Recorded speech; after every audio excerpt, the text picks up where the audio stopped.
Hi, Tony. Wipe the smile off your face. Well, it didn't surprise me. You didn't figure out the mute button. So I wanted to ask you, probably more so than most Hall of Fame inductees, you've patiently had to wait quite a while, 6 times as a finalist, not being selected. Could you talk about how hard that is? Not on you, but on family, and particularly, close relatives and what have you. Is it almost like you have to comfort them more than they comfort you when disappointment comes down? Yeah, no, I think so. I mean, one of the great, things that I've been blessed with and so fortunate, I have so many great friends and such a close family, so that when anything happens, good or bad, they kind of go with you. They get excited when it's a good thing, and they get sad or disappointed with you when it doesn't go well.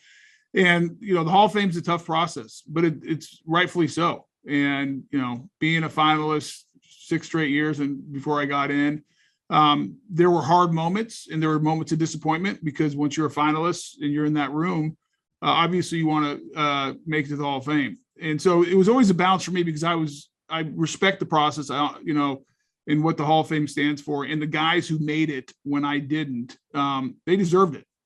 They deserve to be there. Obviously, they're Hall of Famers. And, but naturally your family is going to be disappointed, and they're going to be sad, and they're going to be rooting for you. And so half the time I found myself being like a family counselor. I'm the one trying to get them, make sure it's okay. And hey, it'll be okay. Life goes on. It's part of the process. So yeah, but I think more than anything, the message it sent to me is how much people care about me and love me that are close to me. And I'm really fortunate for that. As a follow-up to that, was the last rejection the toughest one because of your father's health circumstances? You just kind of, maybe weighs on you a little bit. Hey, maybe this might be, I don't know if he's going to be able to see the day that he wants. Yeah, they're all definitely disappointing. Everyone, they're all different. From the first one where I had no expectation, so you get the call and it's not quite as bad, and then each year it gets a little bit worse when you don't make it. But I think definitely in 2021, when I got the phone call, it was a weird year anyways, because of COVID and all that my Angie and I had been through, and then my dad getting diagnosed with cancer in August. And when I got the phone call right before, the Super Bowl that year, that I didn't make it, it was pretty clear, unless something tremendous, a miracle happened, really, my dad probably wouldn't make it through the year. And so that was hard, because he played such an important role in my life from the beginning in this whole journey. And he was one of the people in the room when I didn't find out all those years. And he was one of the people that was upset. And so I know he would have been just over the moon.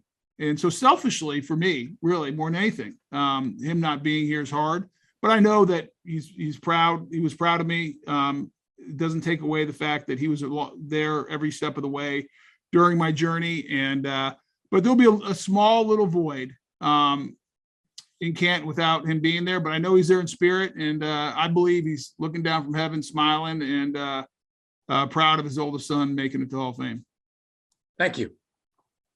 Thanks, Gene. Alec, and then JP. Tony, what's doing? Alec Lace here of First Class Fatherhood. My whole show focuses on fatherhood and family life. I know it'll be an emotional time for you, not having your father there with you. Obviously, on the football field, your job is to protect your quarterback. Your job as a father to protect your family. Take me back to the beginning of your fatherhood journey. How did becoming a dad change your perspective on life? And what kind of advice did your dad give you right from the jump of being a dad? Yeah, I mean, anyone who has kids knows that's a pretty amazing moment.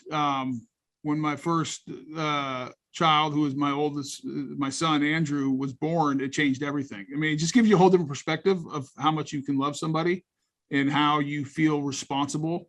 I'm not sure what was scarier when he was being born, or the first day we had to take him home. And I'm thinking, what are we actually supposed to do? Where's the nurses? Where's everyone to take care of the baby for us? And I think, so it's been one of the, probably the most awesome privilege of my life of being a dad, and one of the greatest responsibilities I have. And I don't know if my dad told me any one thing. I think he modeled it more than anything.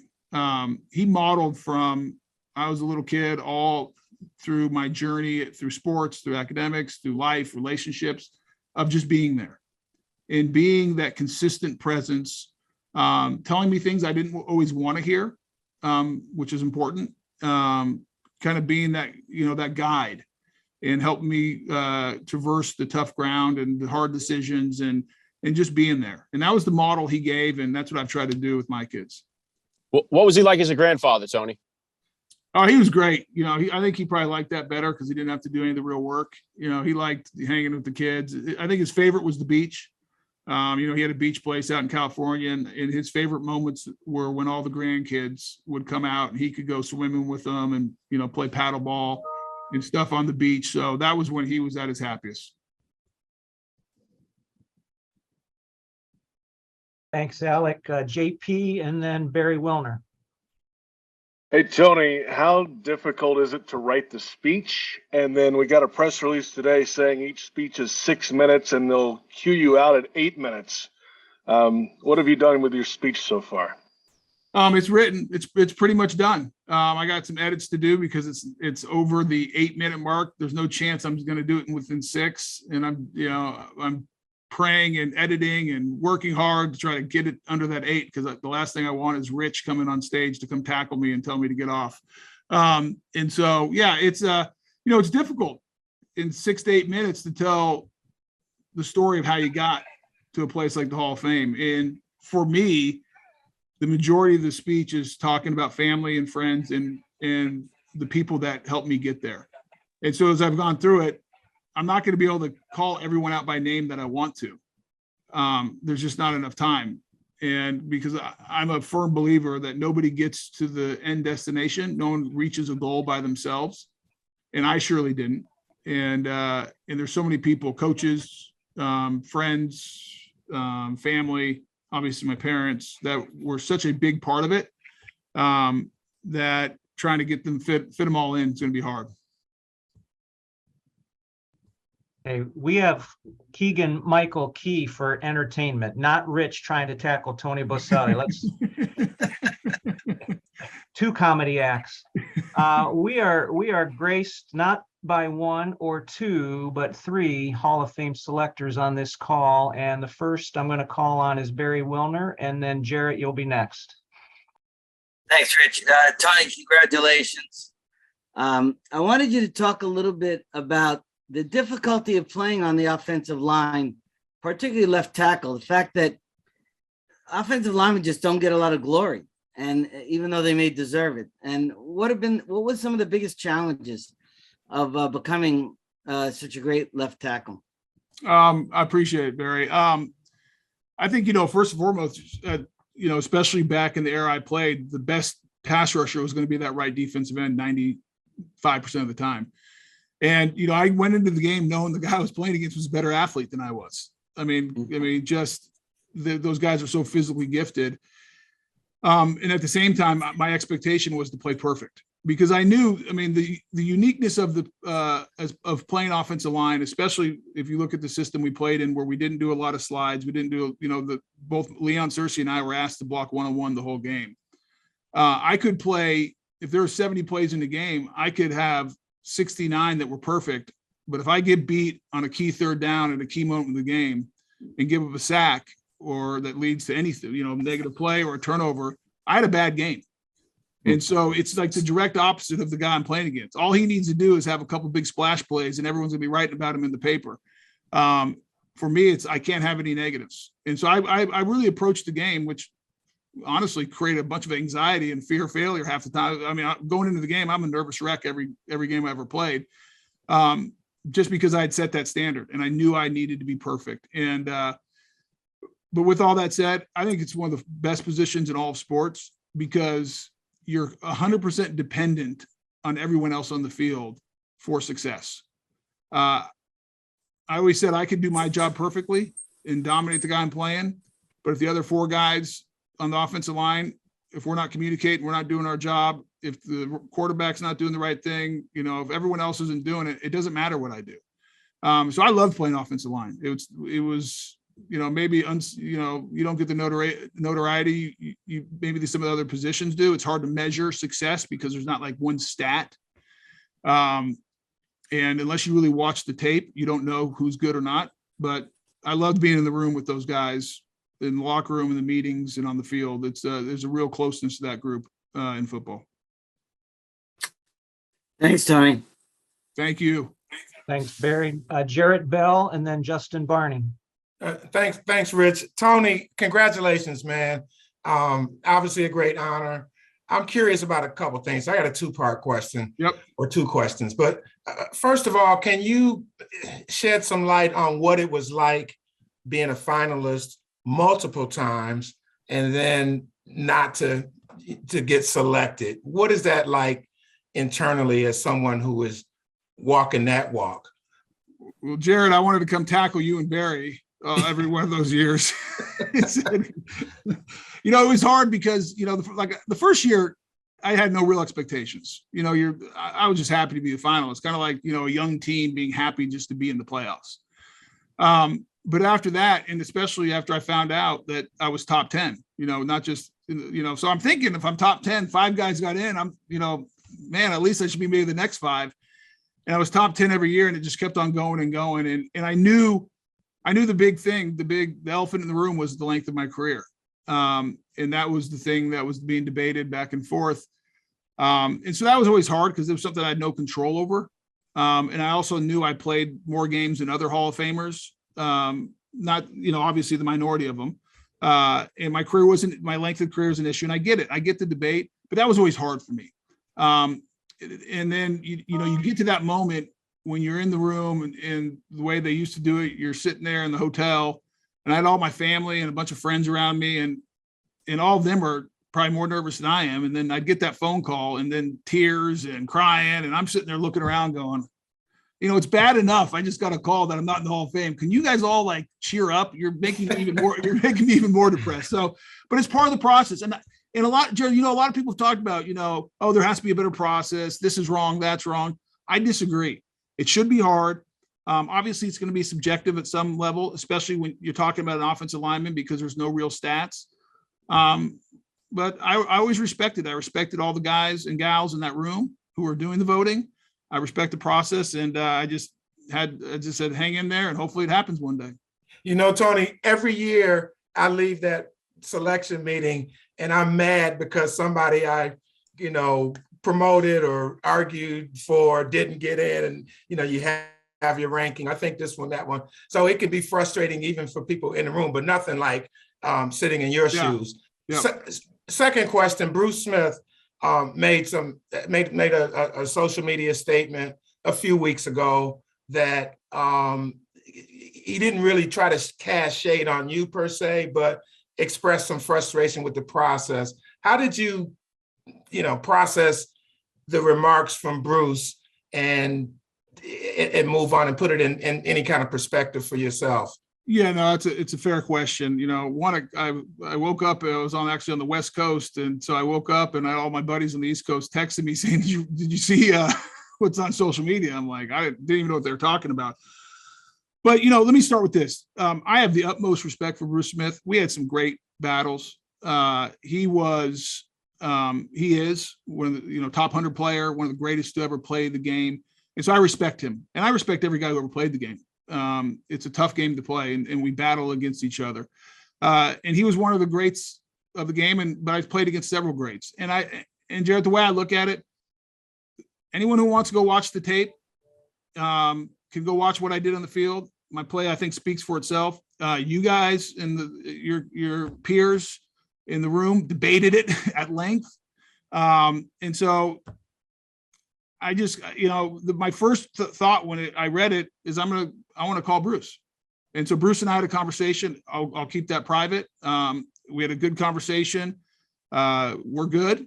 And I'm just going to move forward and looking forward to seeing him when I in Canton this year. All right. Hey, thanks a lot, Tony. And yeah, congratulations again. Thanks, Jared.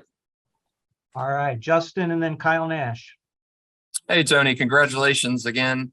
I'm wondering how much this means to the city of Jacksonville. If you've been able to take that in a little bit, you're the first guy in franchise history, the first pick. I mean, other franchises have guys in the Hall of Fame.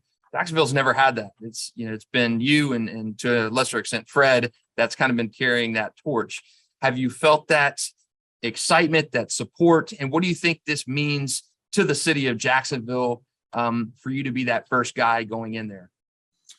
Well, I mean, based on the response I've gotten from the fans and the people here and my neighbors and all the, living here in Jacksonville, I think it's a big deal and people are excited. And, the people in Jacksonville have been super supportive of me from the day I got here in 95. I always think back to that, Tom Coughlin, first draft ever, he decides to pick a left tackle. Probably not the most popular pick, as far as positions. But from day one, the city was excited, the fans have been excited, they've been in my corner the entire time. And I think getting into the Hall of Fame, obviously it's the highest individual honor you can get. But I've said all along, it's about, I'm bringing my family with me. I'm bringing every teammate, all the coaches I played for, guys I played with. And I'm also bringing the city of Jacksonville, the fans of the Jaguars. They have a special place in my heart. Like I said, they've always had my back. I've tried to have theirs, and I'm excited. And I think there'll be a lot of Jaguar fans in Canton that first weekend in August.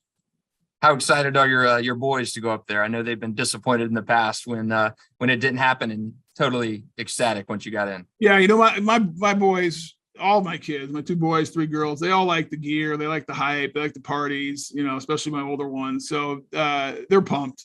They're excited. It's cost me a little bit of money in clothes, though. My girls have taken advantage of me and saying, "Dad, this is a reason for us to go buy a whole new wardrobe because we have to be in Canton for the week." I'm not sure I agree with that, but I have no say as usual. But they're all excited. It's been fun. It's been fun for all family. Thank you, Justin. Kyle, and then Troy Geary. Hey there, Tony. Good to see you again.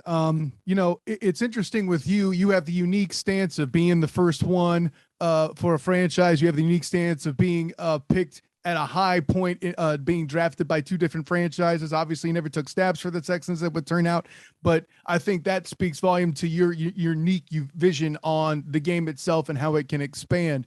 So with that in mind, what do you think is the next big thing that the NFL should focus on in changing or expanding, whether it be the game or something in the Hall of Fame process? What do you think is the next big move that the league should be?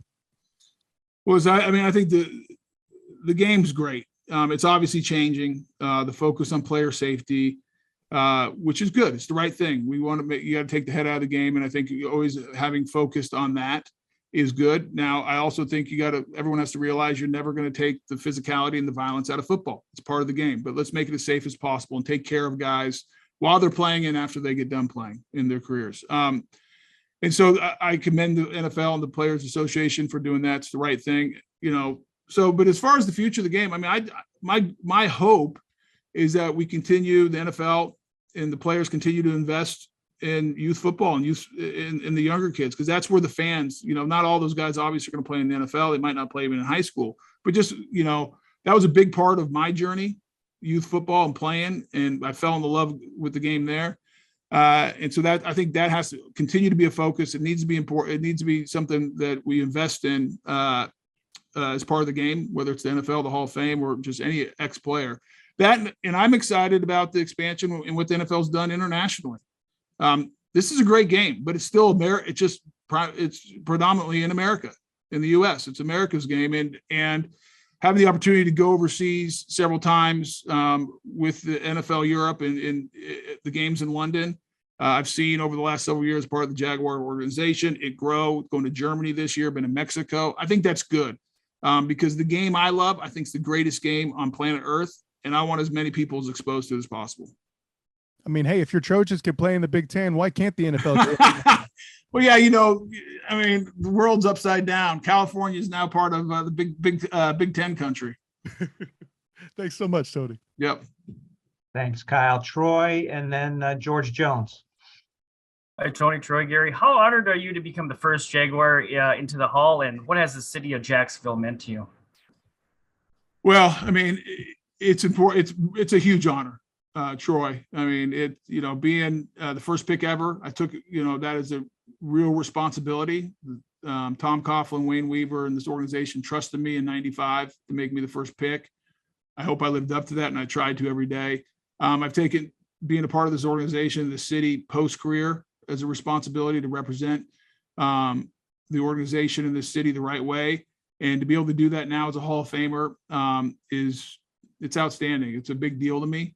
And I'm honored to be the first representative from the Jaguars in the Hall of Fame. It's humbling to be a part of the group of players that are in the Hall of Fame. And I will do my best to represent the Jaguars and the city of Jacksonville every day. Thank you. All right, George Jones and then Quentin Congress. George, I think you're on mute. You hear me now, Tony? What's up, George? Good seeing you, man. All right, what's up? George Jones, Sideline Sports. So, Tony, we played together in 1998, 1999. I remember something in practice one day. You went toe-to-toe with Coach Coughlin one day about a play, a blocking play that we were doing in practice that he thought you were doing wrong, but you actually were doing it right. And then I remember after practice, Coach Coughlin coming into the locker room and telling you, Tony, you were right about that play. My question to you is, I got two questions. How do you balance being an advocate for yourself and respecting your coaches? You have to be able to do both to be a great player. Yeah, no doubt about it. I mean, listen, anyone who knows me, I don't always hold my tongue, and I'm not afraid to express my opinion, especially if I think something's right or wrong. And I think, all of us, I mean, George, you get to the NFL, you got to be a great competitor. I don't care if you're there for 1 year or, 20 years. You got to be willing to compete. You have to have a conviction of what you're doing. And I think there's a right way to do that, respectfully to a coach. Now, trust me, I didn't always do it right because I got heated, got emotional.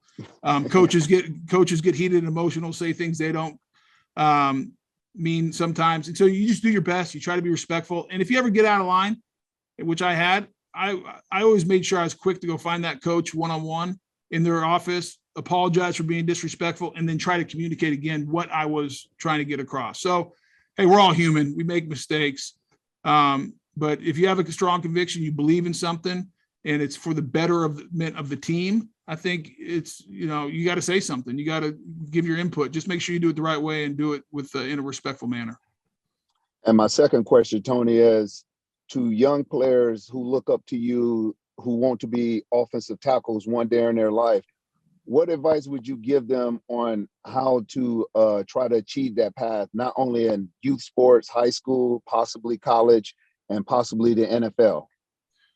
Yeah, I think first and foremost, you have to love football. You got to love ball. I think anyone who's been great at this game loves the game, not necessarily what the game can do for you, but what just the game itself. And then obviously it'll do great things for you if you have that opportunity. And I think for offensive lines, I always say it's a position about repetition. It's the little things, because you're blocking guys typically who are better athletes. I mean, these guys on defense are just amazing athletes. And so technique and doing the little things right. And so just, focus on your technique. You can never rep it enough.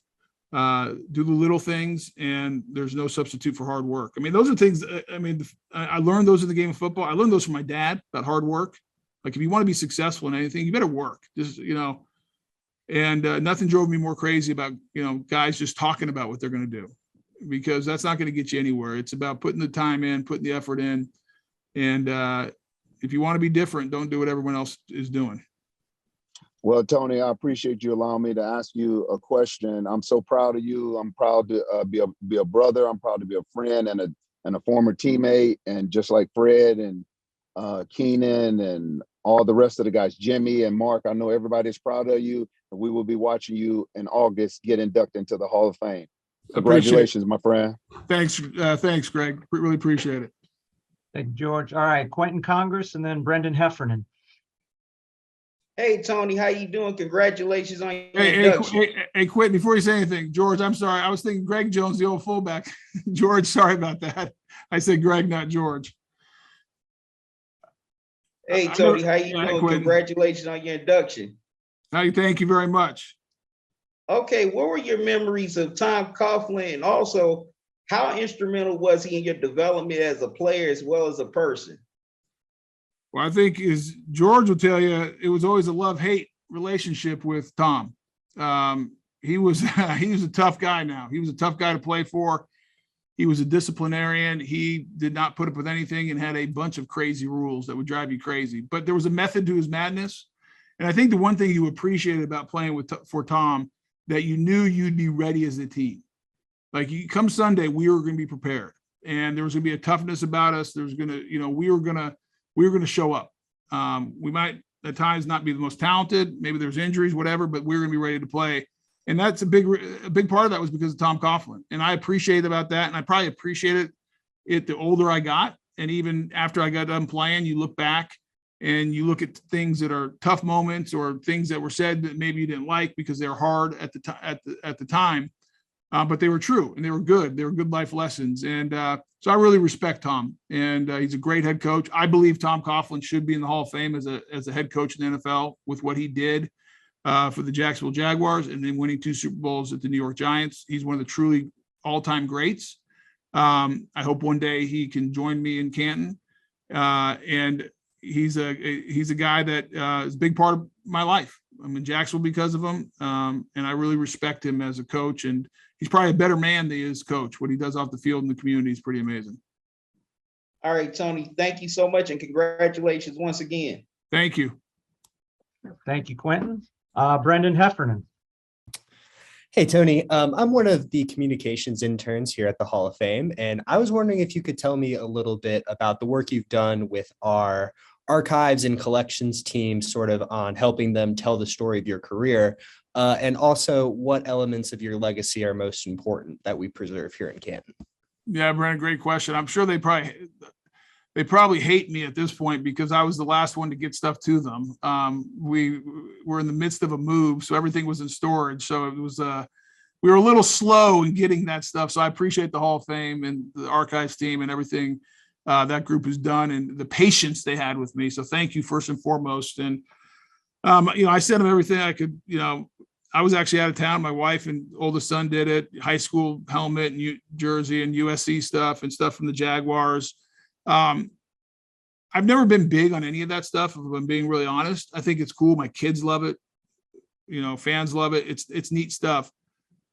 I think the biggest thing for me is preserving my legacy is what I did on the field. Because that's why I'm in the Hall of Fame. That's why any of us are on the Hall of Fame. It's the way we played the game. It's the way what each guy who's in that Hall of Fame did for the game, how they excelled. And that's really my legacy. And the fact that I was telling someone this today, the fact that, I'm going to have a bronze bust in Canton for the rest of time. And that my grandkids and their kids, so my great grandkids and just down the line, are going to be able to visit Canton and say, hey, that was my great granddad, or that, and to be amongst those, all the great players who ever played the game, it's mind boggling to me. I literally can't, like, half the time I just sit there and have to pinch myself because I was the kid who grew up wanting to be those guys, and now to be alongside them is amazing. And that's really my legacy is what I did on the field. Thanks, you, Brendan. Thanks, Tony. And that was like a commercial for the Hall of Fame. That's our job, is to preserve those legacies. Tony is now one of 362 members of the Pro Football Hall of Fame, and he will deliver his enshrinement speech on Saturday, August 6th. And we appreciate all the great questions everyone asked today. And Rich, we lost. There we go. Yeah.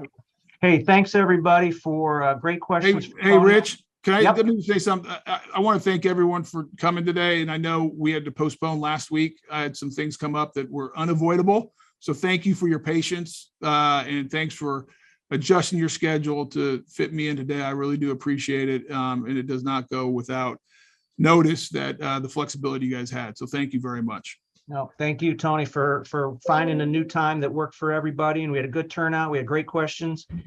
We will see you in a couple of weeks in Canton. All right. See you, Rich. See you guys.